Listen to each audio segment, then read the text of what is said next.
A few years ago, me and some friends were trying to figure out what to do for the weekend. It was Friday and we were at work. We decided to play softball. We each thought of 2 other people we could recruit, giving us a total of 18. We decided to meet the next day at the park and get a softball game going. We showed up the next day and each one of us failed miserably. All we had were the 6 of us, so we decided to play over the line instead. This is a perfect baseball or softball replacement if you don't have enough people. We were about halfway through our game and the ball went way out of bounds and I went chasing it. It almost hit this homeless guy sleeping up against a tree, except when I got close to him I realized it wasn't some homeless guy sleeping. It was this guy meditating. From a distance it looked like his back was up against the tree, but when I got closer I noticed his back was about an inch away from the tree, yet perfectly parallel to it.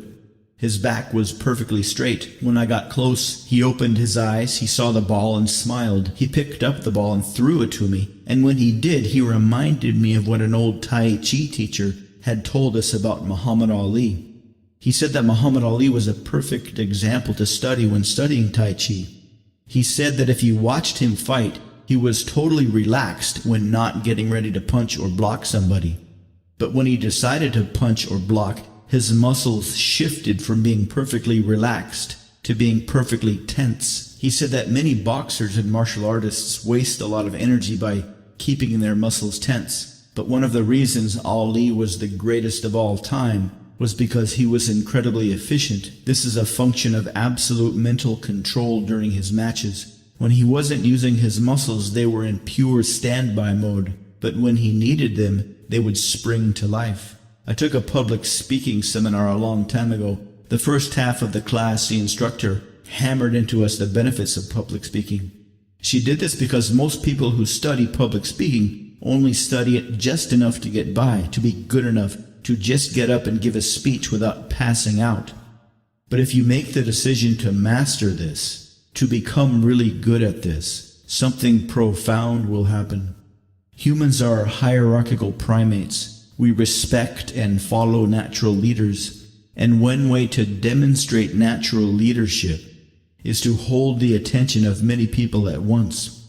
If you can get up on stage for any reason and hold people's attention, something amazing will happen. They'll be watching you, and they'll notice that everybody else is watching you. This will give you not only a massive amount of social proof, but an equally massive amount of authority. But this is where most people stop. What she said was that from a position of authority is a potential for massive leadership energy, that most of us are rarely in that position where we can command the attention of others. Most of the time, within the middle of a social group, we are using a ton of brain resources to figure out where we are in the social hierarchy. We need to maintain our hierarchical levels and increase it whenever possible. This means we always need to be scanning around us for potential to increase our level of subconsciously projected and subconsciously perceived social status. But from the stage, all that goes away.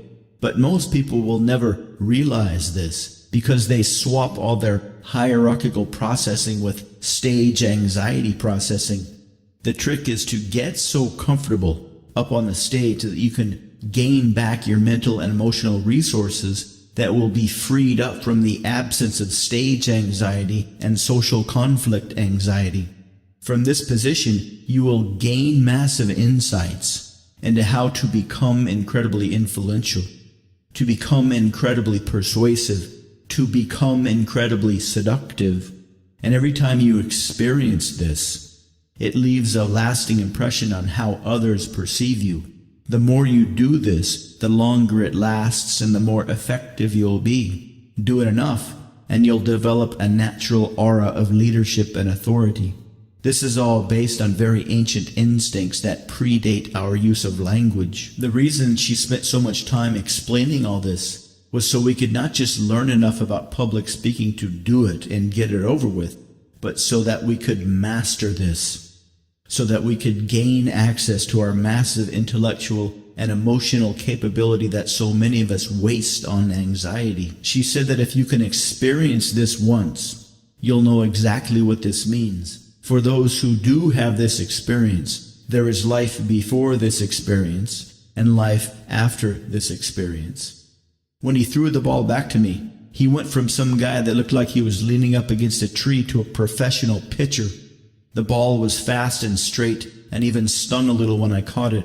I was not expecting it. He only smiled, closed his eyes, and went back to his meditation. I guess it turns out that playing over the line can be better than a full game of softball. With 18 people and the inevitable family members that come to watch, there's always a couple extra hours of prep time, and the after party usually lasts a while. But with over the line, it's just 6 guys who show up, play for a while, go knock back a few at the local bar, and then call it a day.